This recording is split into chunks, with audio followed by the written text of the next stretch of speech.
All right, so we'll go ahead and get started. First of all, hello and thanks everybody for joining us today on this webinar. We're going to be talking about tips and tricks on how to choose the right development partner. Before I go any further, I just kind of want to go over a couple of general housekeeping rules. First, you'll notice everybody's been muted. This is just due so to remove any type of distraction, but we do want to make sure that you guys can ask us questions, provide feedback, comments, so you can add those in the Q&A box or the comment box.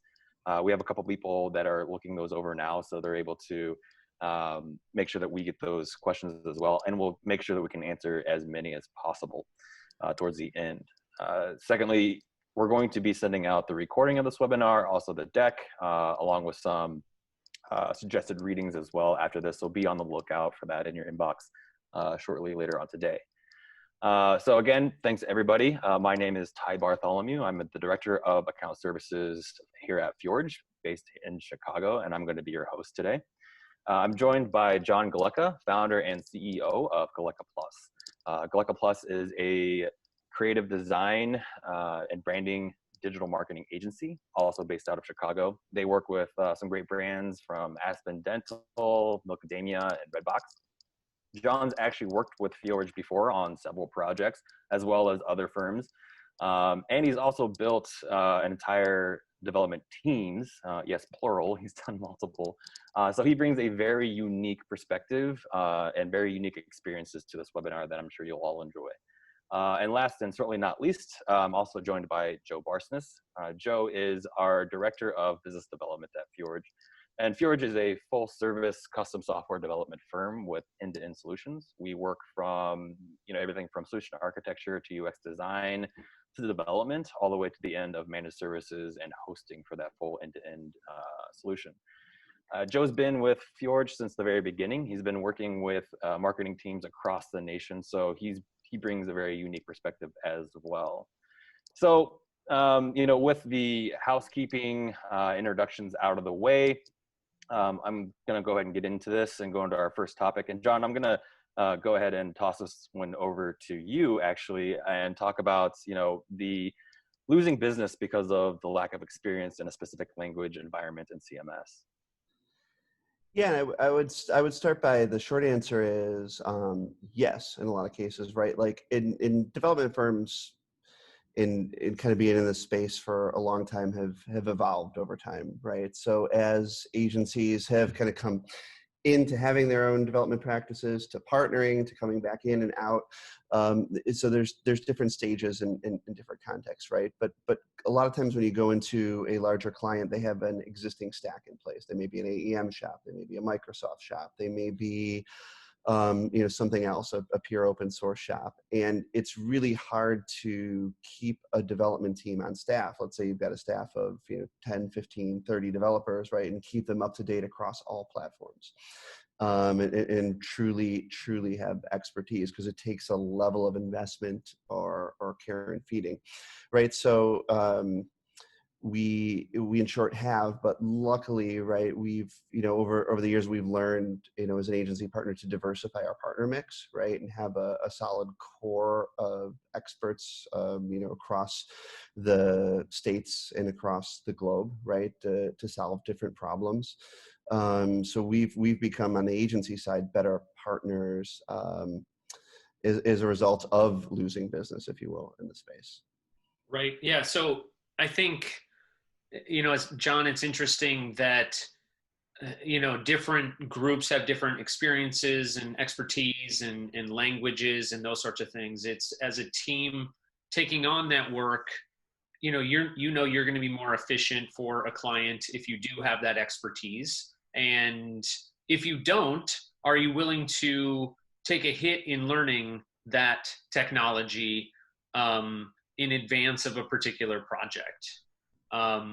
And, will that also pay off down the road, right? So a decision might be made from a dev team perspective on, like, okay, this is a newer technology. Like, we're willing to invest. I think a good example would be, there's a brand new, and this is not necessarily a specific language, but a CMS called well, I can't remember what it's called, this new Salesforce CMS, right? And we had a client approach us about building in that. Well, great. Nobody's built in it yet. So nobody has experience. Nobody has expertise. We were in it. It could be a leader in that world. And so we were able to gain their confidence and take on that project, where we had to invest some of our own time versus somebody approaching us for just an example, like a cold fusion project. Can you maintain this old cold fusion project? Only if somebody on our team really wants to and has that experience, because we don't see any future opportunity in that world. And so that's a lot of the way that side makes that decision. But John, what I wanted to ask you about, since you've been on the buying side as well, is like, how do you know that they could say they have that experience, or they could focus you on a technology that isn't good for you? How do you make sure that the team that you're working with is in line with your true needs? Yeah, so there's a lot of different ways we do that, right? And it goes to the questions we ask, right? So when we're looking at partners, it's on our responsibility to research and dig into that new Salesforce CMS, right? And to what I like to do personally is go through some of the documentations, look at whatever architecture is available, look at how a lot of times they'll publish how they've architected their service, so I can get to a point where I know enough to be dangerous to dig with the partners. Then I like to just have a good conversation and just look for that human connection too, because that level of confidence that you have in what you talk about can be really key to making a decision, right? You can sort of smell right away where folks stand on what they're going to deliver just by how they talk about it. And usually kind of the sniff test is, if I know more about the new architecture than the development team does, it's probably a warning sign that they're not the right partner. Now, like you said, though, there are those little things, right? Like aptitude that we look for, which is, can I get a great team of people who can figure it out, right? Which oftentimes, right, sort of for me beats that piece of do you know the platform, right? Because really, the way the technological landscape evolves across the board, it is evolving rapidly, and especially on the agency side, we want to do that next big thing. We want to do that next AR kit. We want to do that next HoloLens kit. We want to do that next virtual reality thing. We want to do that next on and on and on and on. So folks just can't be experts in it, and that's okay, right? So we've got to kind of go and look for that level of aptitude as well as a decision making.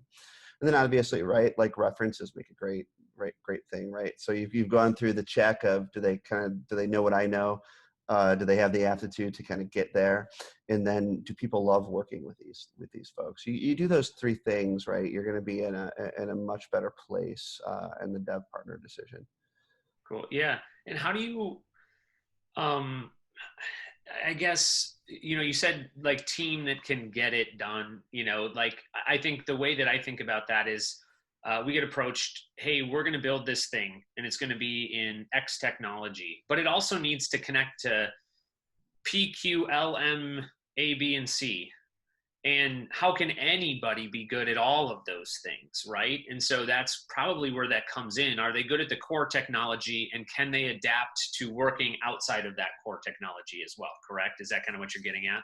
Yeah, exactly. And most really good like dev partners push back on guys like us, right? And guys like me, because we're gonna say, I want this, and this in a week, in a month, and you need to figure all this out. It's kind of a heavy move, because we're getting pressure, right, from our clients, and in that sense, to deliver on a campaign product, that campaign promise, a product deliverable or something. And good partners really go, well, we can't do this, but we can accomplish it this way. PQL won't work, but P might, and here's what we know about P. Those are again really like leading indicators of a great partner. Yeah, I believe that's a great point. A couple of those conversations between you and I, to be perfectly honest. We've had those with specific things, absolutely, and obviously your team too, especially some of your analysts. But talk about like partner versus platform. So what I'm thinking about is like, can you buy or do you have to build? Like, how do you know when you're going out and looking to solve a problem? John, what are you trying to do before you get a partner involved who said, well, I can build you something custom, but you could also go down the street and buy this thing for 1/10 the cost. Yeah, it's a hard one, and for me, it's been an art, right? And the decision making. We look at a lot of factors, right? We try to get as much input from the client as we can to help make those decisions, and what usually dictates those decisions are like long term vision, and budget, and kind of the interplay between those two things. Because there are a lot of ready made, off the shelf tools to get an app to market, to get something to market really quick, but where does that fit in the client's maturity model and long-term vision, and will this piece last a year?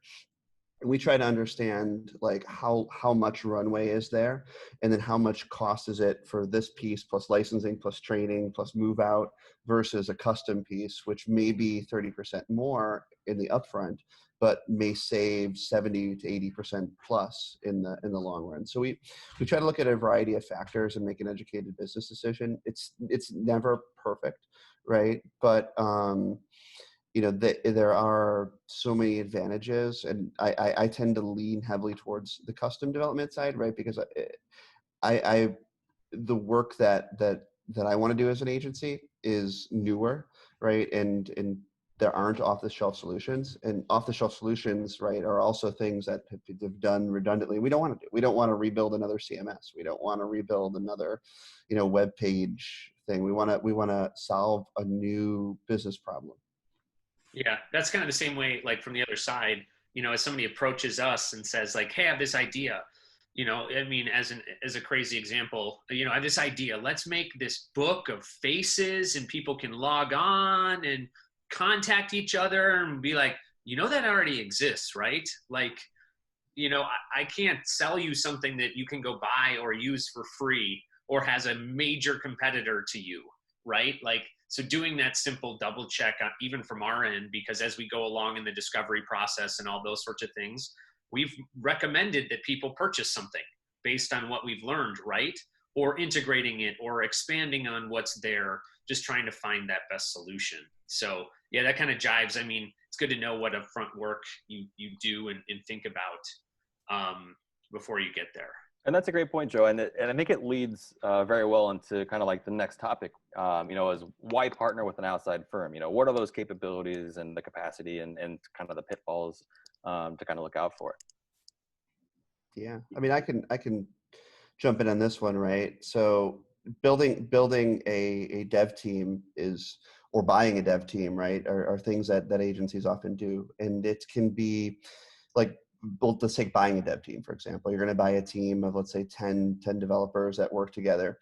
And I'm going to look at that and I'm going to say, oh, I'm going to make a great margin for the first 12 months. But then that team's going to start to atrophy a lot faster. So there is a lot of care and feeding and training and keeping that team up through whether it's regular certifications, constant training, getting them involved in the community. That's not often factored in that partners do, right? That you guys just do naturally. And really any good dev partner is making that investment, so we don't have to on that side. And then obviously building it, right? Building a team is a significant investment, right? And first of all, the personnel investment, second of all, the ongoing training. And then third, right, if you're not focused on delivering, Sitecore every day, if you're not SharePoint every day, doing React and this web service every day, and all of a sudden, we need to jump over to something new, it becomes, and then we go back to that previous thing that Joe mentioned, right, where it's, what's that risk? And if that is not my complete business, I'm going to be less apt to take that risk when I can just keep feeding the machine until I have a dev team that's 3 years old and I can't feed it no longer. And they're expensive, and then I got to cut a bunch of people or what. So it is a hard business, right? And partners, what I love about partners is they mitigate that risk, keep up, and allow us to push and deliver better for our clients. Yeah, and I think from what I see is, when we work with either marketing teams or marketing agencies, sometimes they have no development resources and we can be a good partner for what they do. The second thing I see is that they'll focus on a specific technology. Let's take a marketing team, for example. Let's say they have 2 WordPress sites that they manage. They have a mobile application, and they have an integration in between their like multiple marketing tech stacks, right? You know, it's hard to have one person on your team do all 6 of those things, right? But what if the full-time job for an in-house or a resource that you hire is for one of those things, like the WordPress sites, and they're really good at WordPress and they do those, all the tasks related to that. Maybe they happen to know how MailChimp works and they do that too. But then partnering with an outside dev firm to do the application that they're working with, or the APIs that they're building, or the go to market faster than our WordPress guy can do it stage, you know, and those things come up, I think, both at agencies and at marketing organizations. And, you know, speed, experience, and then, you know, if you are dealing with a small team, just availability. You know, I've got this person that is my lifeline to my WordPress site, and yeah, he's or she is going to get married and go on their honeymoon for 2 weeks. You know, having a backup resource, or after hour, that person can't be responsible 24/7, 365. Having a maintenance thing being done by a team that has an on-call process are all the reasons that I see people coming to us, and what, you know, kind of having that outside resources is good for. Mm-hmm, mm-hmm. John, you know, questions for you. You know, I would love to hear about, like, how do you find these folks? How do you find teams or individuals? How do you get estimates? How do you compare them? And then, you know, hopefully just going right down this list, I want to hear about any overseas experience, because obviously we're a local shop, so I don't hear about those experiences. I just hear about the bad ones. I never hear about the good ones. Oh, well, there are good ones. There are absolutely good ones. And there's a good place and a good reason on local and overseas. But, you know, I've been fortunate enough in my career to have a lot of relationships. So all my development partners have been through relationships, right? Through folks who have hired teams, whether that be at other agencies, corporations, tech leads, or startups in the business, right? I do like to look to my network first when looking to get a shop, right? Because I already know off the bat that if it's coming from my friend Mark, I can trust the firm a lot more than just a random outreach, right? Or if I can tell that my client is using this firm, there's a higher piece to trust them. So that's really the core way that we find them.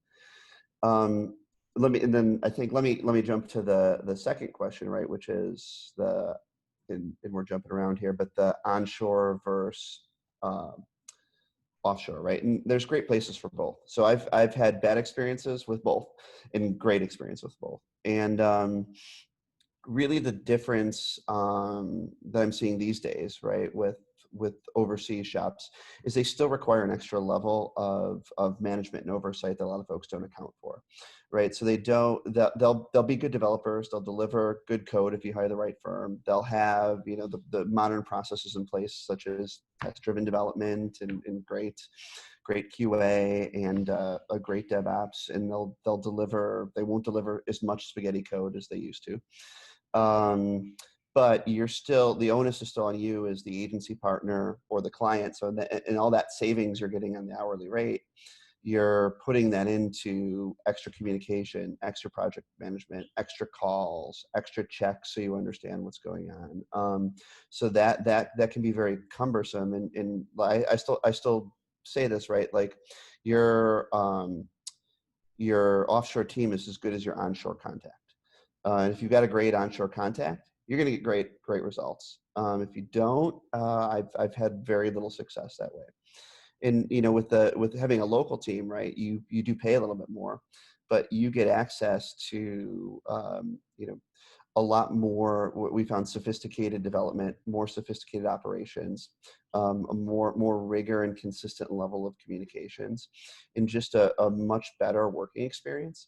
In that, when you're going in a fast-paced agency environment, you've got 15 projects going, that investment matters, right? You're not you're burning out your teams with just to save, you know, a few bucks an hour. and it's just not worth it, because end of the day, you ultimately put other pieces of business at risk. You put your team and your staff and your personnel, which is your most valuable thing as an agency, is your people. You put burnout at risk. So you run into a lot of problems, and a lot of extra things to manage too. How do you backing up, Ty? I know you want to get to that part, but how do you, and like, it's probably easy to find a couple people to talk to, but it's probably hard to find good people to talk to. I don't know if you have any thoughts around that. And then I really want to hear, like, how do you evaluate? You're not a dev person, right? And I know you are a little bit, but you also know how to, where your skills end. How do you compare what you get back? Like, I imagine they're very different, and they're very thought different ways. Like, how do you evaluate those? Yeah, and it kind of goes back to, I hope I'm answering this right, the original question. I try to understand how people think and how they problem solve. How are they operationalizing this problem in front of them? How do they talk about, if they don't know the answer, getting to the answer? And if they've got a means to get there logically, right, when it comes to a complex tech initiative or integration, if I can go, okay, well, conceptually, I need to write a service layer that talks to DB2, that normalizes my data here, and then I need to write a RESTful API that's consumed by an iOS app to serve up my parts catalog, if you will. And then in order to transact, I need to connect to this inventory system. So I look for like the ability to conceptualize and clearly articulate a problem, onshore, offshore, freelancer, small or large team. That to me matters a lot. Play that. Is that what you're looking for, Joe? Yes, exactly. Okay, cool. And then touch a tiny bit, and Ty, if you want to move to the next slide, I think we're talking about it already. Like, talk a little bit about freelancing and hiring somebody for a specific task on a temporary basis or a project basis with a particular skill, and managing that person. Yeah, and size and scope sort of matter in this a lot too, right? And I think the benefits in this little grid are pretty good on Freelancer. So maybe easy to work with, and mostly, right? Usually, you get a really good freelancer, they'll get in, they'll dive in, and they'll just go head first because they want to deliver. Because in the freelance market, as a freelancer in a past life, right, you can't fuck up, or you're out.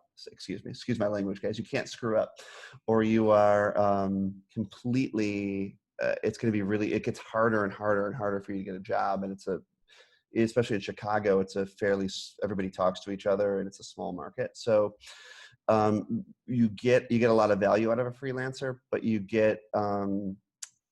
also usually, there's a limited skill set, right? There's a focus, and you want to hire a freelancer for a very focused task. I want to hire a freelancer for a WordPress site. I want to hire them for a particular an API and a service layer. I want to hire them for an iOS app.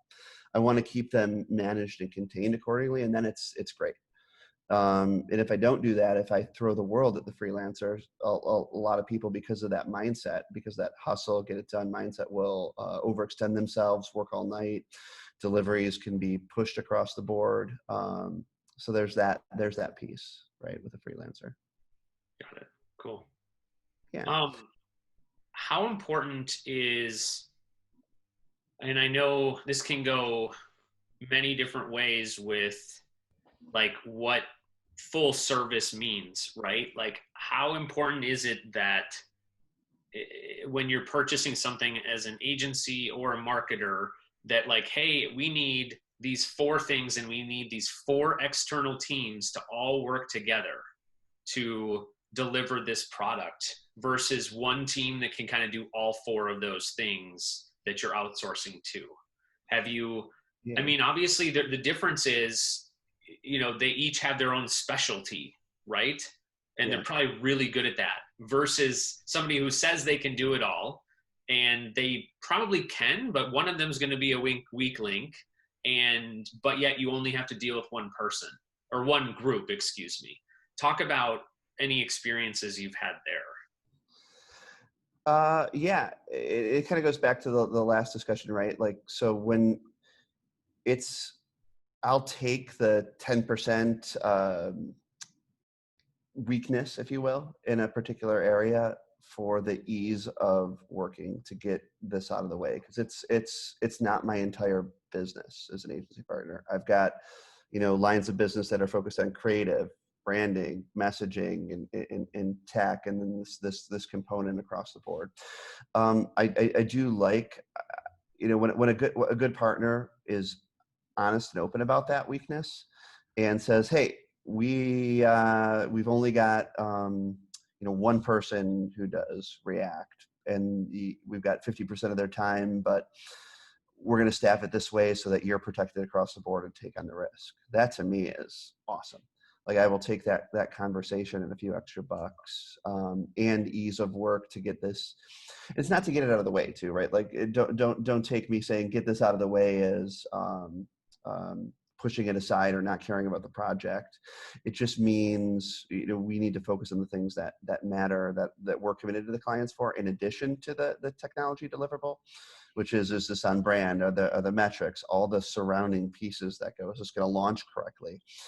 Is there a comms plan and training and everything that goes with it? And we need to focus our energy there versus managing the dev team, and really focusing, do they deliver these core components? I don't want to be in there doing code reviews or security audits, or I need to be able to trust my partner. Yeah, I think that's a big thing, like trusting each other, right? That, I think from the dev side, we're often only as good as the information we're given to make a project successful. We have to learn about the business and the business needs in order to deliver a quality result, right? And so that means, under a true like discovery process, if you will, or we call it pre-dev, right? Where you're actually, and people kind of go, well, we already know what we need, right? Like, just build it. And it's like, no, but we need to get if you know exactly that, then we need to get your brain into our brain. And if my guess is that you don't really know exactly what you need, we'll be able to poke holes in your idea all day long. And we want to figure out those things before we go and start to build. It's a little bit like building a house without a blueprint. Like, it seems easy until you do it. So that's kind of what I see from my end. Yeah, at the end of the day too, like, I mean, just being even the best of us in the business, like, we're behind as we grow and take on more managerial responsibilities in the business. So we, when we structure things with partners, right, we may be offering a dated approach or something behind or not up to date on a piece of technology, just because we're chasing, our heads are in a different area, right? So we tend to be on the agency side, and very few of us will admit it, that we're, probably behind on the technology side, even though we've seen ahead. Right. And partners can fill that goal. That's myself.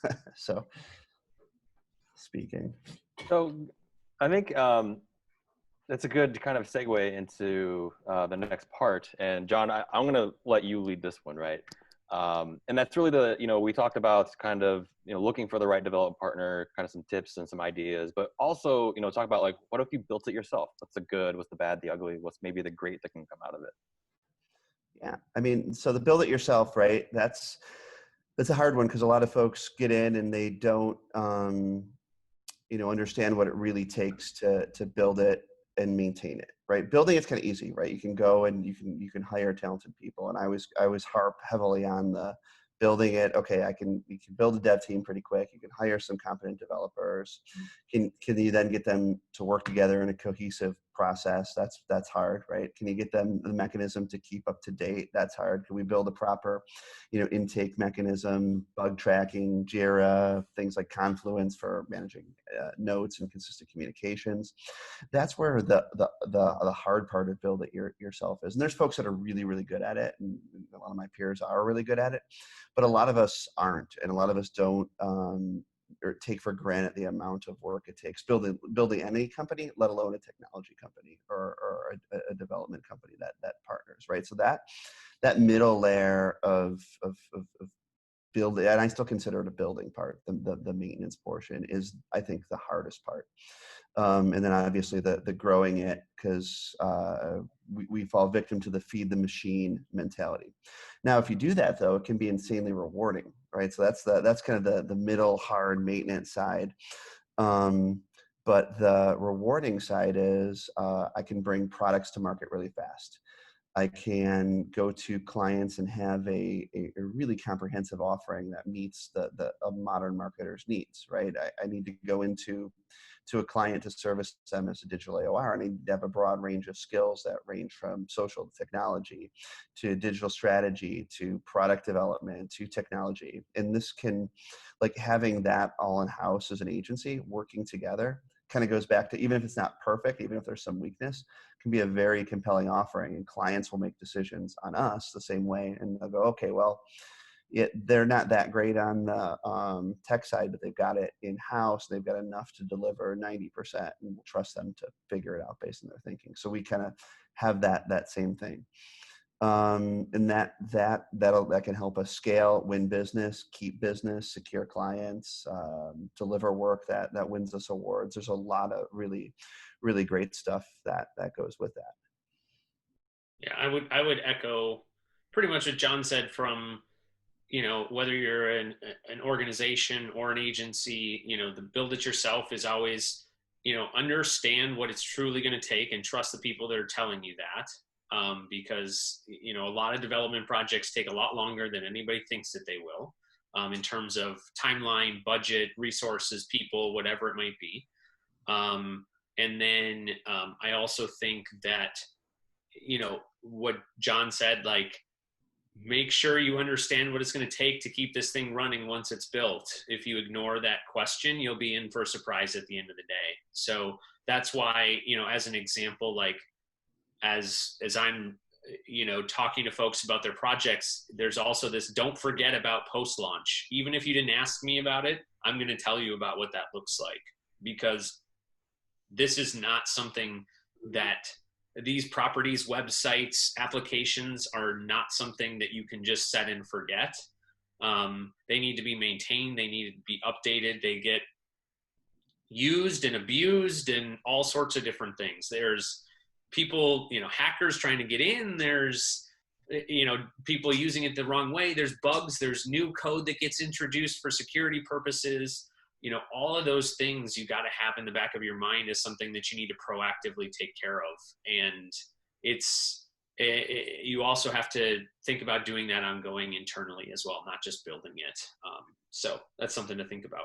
No, and I'm amazed, like 20 years later, still having that conversation about maintenance. Like, everybody thinks that the upfront thing is mostly it, and there's just going to be this little trickle of maintenance, and that's not the case. It's usually the opposite, right? And it's for all the reasons that Joe said and more, right? And then factor in, features and evolutions and what we learn about it, because, usually if we're putting a new product to market, especially at the startup phase, we're wrong. Like, sorry, we're wrong a lot. And that's okay, right? We've got to embrace that, but we can't put our entire startup budget into that initial build and not prep. Otherwise, we're going to be a miserable client. We're going to hate it. So many agencies and dev partners get a bad rap for that. And sometimes we're like, you must prep for maintenance, double your maintenance budget across the board, on and on. And folks still don't do that. It drives me crazy. Well, but, the other common thing that I hear is like, Joe, build us the Taj Mahal. I know everything about my client, like my potential users or clients or whoever it is. Let's go build this Taj Mahal. And we say, whoa. Like, do you really know everything that you need? Because if you go and build that, you may have not used your resources appropriately. It took you longer. You're assuming things. You're paying somebody to do it, build this stuff, all of these things that your users maybe don't need or care about. Start with that MVP and go from there. Minimal viable product, as we go off of in that term, and talking to make sure, like, hey, is there something we can launch to prove out your concept, right? And save all that budget to make truly informed decisions on what your users are needing, wanting, and getting to you. Now, the flip side, been in situations too where, you build a piece of software, maybe let's take a software as a service as an example, and every client wants one new feature. right? You know, your B2B sales are pretty decent size, you know, opportunities to sell your software as a service. And they say, you know, we'll sign up for 2 years if you can make it do this. And you, as a new organization, you're oftentimes, or a new product, you're like, yeah, like we'll get that new client to do this thing. And then pretty soon you have 14 new features that you have to maintain and make sure work for each one of them for one client. And so staying true to kind of like your vision with only a couple additions can be a key piece as well. Mm-hmm. Yeah, getting clients to do less is always a good thing. Yeah. Like less is actually, I mean, it's a little off topic, but less is more in our space, right? Right. And less and learn. So I'm a huge fan of that. If I could, no Taj Mahals, and the Taj Mahal was built from the inside out anyway. So it started small. It was not the Taj Mahal from day one. Exactly. Well, awesome, guys. There's so many things I know that we could continue talking about and take up everybody's afternoon. But there are a couple of questions that I've gotten directly to myself and then within the chat. But I kind of want to, you know, make this kind of an open forum. You know, Joe, John, you guys can jump in. But one of the ones that I got to me was, you know, what would you do differently if you were just starting out today, and what has changed, and how would you adapt your practices? Joe, you want to start, or should I jump in on that one? I think your perspective would be valuable. I mean, I can add some color too. Go ahead. Yeah. What would I do today? What am I doing today is probably the question, since this organization is only about a year old. Rely heavily. I'm going to be super candid. Rely heavily on partners to get the ball rolling. You know, down the road as a business, we'll probably build a small core dev team, but we want that team focused on what's new and interesting, and to be more of a team that's focused on learning technology and delivering small MVPs, and then have a network of partners that can really build out larger initiatives across the board. And that's one way that I'm looking at this business, and something that, you know, we've done this a few times, and we've gone full bore and brought on, you know, 15, 20 devs in a week, and taken on large projects. And we probably would have, in retrospective, may have done that a little bit differently. Yeah, I think from my perspective, in terms of like, what would I do differently now with 8 years of experience? It's a lot of things that we talked about, but like educating the client and answering the questions that they're not thinking of is really the key. Like if somebody says, hey, can you go make this thing? And you go, yeah, we can do that. And you just go do that, you're going to end up with an unhappy client, right? You need to be strong at thinking about all those things that they aren't thinking about. Like, what do you truly need? What maintenance after do you need? What should you expect around the corner? How much is this? How long is this really going to, you know, hey, can you go build this in 2 weeks? Yeah, I can, but I'm not going to have QA'd it or reviewed it or launch it or whatever, you know, clearly communicating, because oftentimes the folks purchasing, this isn't their only job. This is one of many things that they're trying to do, either for their clients or internally. And we need to educate them. And so that experience is really important. Oh, sorry about that. Jumping around. This one probably is for you, Joe. What content management system or CMS would you recommend for a first-time website? Yeah, I guess assuming that it truly is like a new business with a first-time website, not a large organization who has digital specific security requirements and tech stacks to worry about. But if you're talking about just a basic site, I mean, there's a few options depending on how far you want to go, but start small. Again, there's nothing wrong with using Squarespace. If you can make a good design with limited functionality, either by yourself, if you have a little bit of background in creative, or hiring a small team or individual to kind of design that brand and that site, there's nothing wrong with using that. And the capabilities of those tools are growing all the time. It's when you get into specific requirements, things talking to each other, content that needs to be managed daily, all those sorts of things where you start to get into, the next step might be WordPress. And then you start talking about Drupal with Acquia and Sitecore and AEM as you get into the larger organizations, the sophisticated things. But one of my favorites, and we see this regularly, is somebody will be sold on one of those platforms, even the largest platforms. When they have the budgets, you have to have the team behind them to use them, right? There's no point in paying for a system. I did it with, HubSpot, still great, still use it. But we paid for all this stuff to make all these user flows and all those sorts of things. But I was a one-man marketing team and I had another job. I didn't have time to set all those things up. And so making sure that you have the resources to keep up with everything is important. John, any thoughts around that? No, I think that's great. I was going to use the Sitecore paradox, right? It's an amazing platform. It does everything. It has complex personalization and brilliant data. There's a great place for it, but you got to staff up to use it, to maintain it, and to really get your value as a marketing organization out of it. You've got to invest in your team and not just the dev team, right? And the people to marketers out there, right? You've got to invest in a staff to manage all the content that's personalized, build those personas, build those workflows, handle the reporting and metrics, or use your agency strategically to do those. And that's a big line item. That's often, I've already got my large CMS licensing fees, my large customization implementation fees, and now my longer tail, and then my maintenance fees, and then my ongoing optimization and upkeep to really get the value out of that platform. So it's just I agree 1,000%. Start small, go to Squarespace or comparable. There's great SaaS solutions that are comparable. There's great little mid-tier things like WordPress that can scale up and down.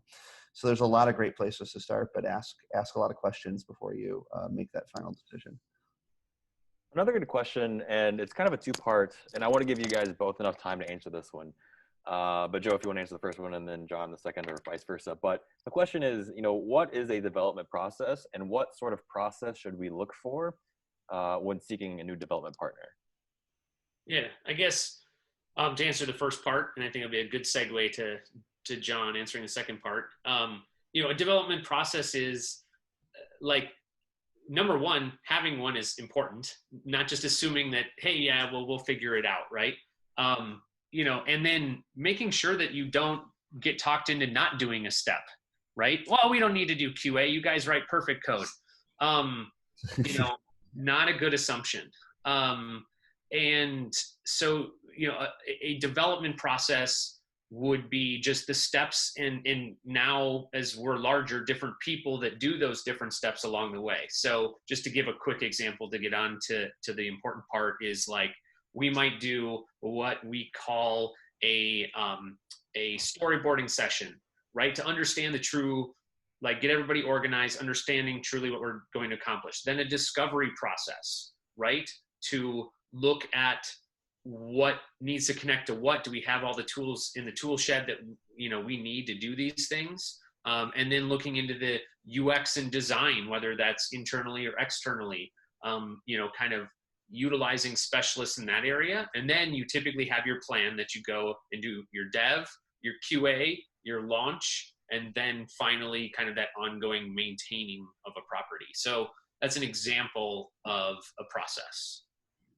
Yeah. And back to you, John, the second part of that question is, what should you look for within that process when seeking a new development partner? Well, I think you got to look at the problem, right, to figure out the level of process that you need as well, right? So I think at the highest level, Joe laid out some good steps. Number one, yeah, you got to have a process, right? And it should be clear and documented. But I do like firms and partners that say, okay, you've got you're designing banking applications, so you need code coverage standards and DevOps, and you need this complete structure in place, and a deployment process and everything else, right? So processes can scale up and down, or conversely, there might be a simple web app, right, that needs a leaner process, that we need to get into a room for a week, sketch this thing out, determine the requirements, put it in front of a user to test,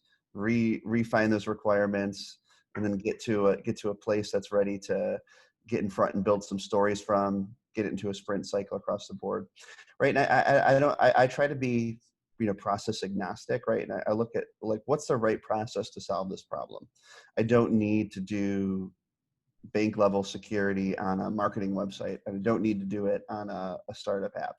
I do need to do it, when I'm working in regulated industries, and I do need people who understand all the implications for handling data and have the checks and balances. It's not only like the process can have a lot of different layers, right? Process can be the process my team follows. Process can be the documentation that comes out of it.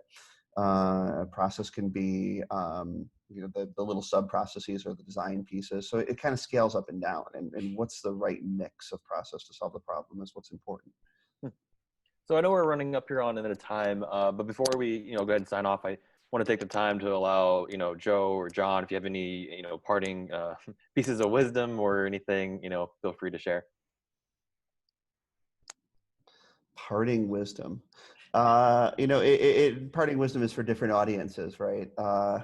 Parting wisdom can be that just if you're going to get into technology and building something, start to look at what it takes, to go back to some earlier conversations. What does it take to build something, not just to plan something, to build something and to keep it alive in market, whether that be your product, that be your dev team, that be the dev team you're buying.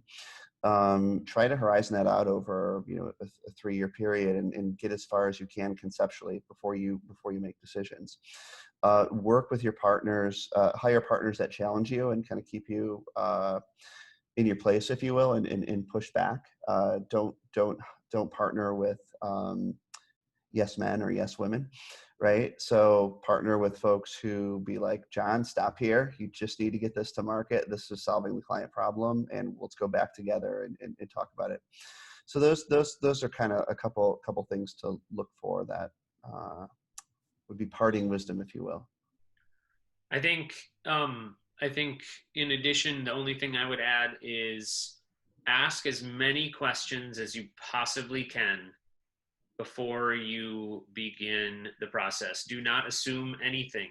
I think as we're proposing things and maybe a scope gets signed, I'm way more nervous about people who didn't ask questions than those that did, because they were thinking critically about what they're going to be doing and need, and we understand clearly what they want. And so ask as many questions as you can possibly think of, even if they're just clarifying question. What you mean by this is this, correct? Right? Because going that deep will get you to be on the same page, as well as catch any whoa, we didn't know that this needed to shoot a rocket ship to the moon. That's a little more budget than you thought, that kind of thing. So that's what I would say. Awesome. So, once again, thanks everybody for joining. Thanks to the speakers, Joe and John. We'll be sending out to the recording along with the deck. We'll make sure that Joe's contact information along with John's contact information is in there as well, so you can call them and bug them all day long about the development process. But again, thanks everybody, and we'll look forward to speaking with you soon. Thanks. Yeah, thanks everybody. Thanks, Joe, Ty, Dee. Thanks everybody.